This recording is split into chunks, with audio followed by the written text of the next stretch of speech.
এখানে তিনটা হলো ভাত কেরালা কেটে নিয়েছি, মানে কারকল কেটে নিয়েছি। একটা একটু গুটি সহ ছিল, আরগুলো একদম কচি কচি ছিল। একটু লবণ মেখে রেখে দিব।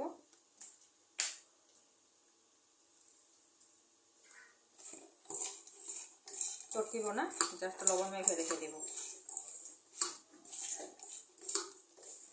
জলটা যেন ঝরে যায় তাই। হয়ে গেল।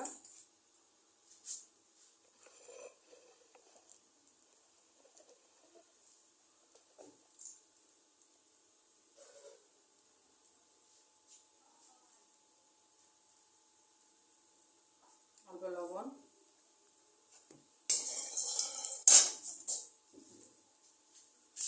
পনির রান্না করার জন্য দুইটা ছোট আলু কেটে নিয়েছি, দুইটা টমেটো কেটে নিয়েছি, আর এখানে পনির আছে।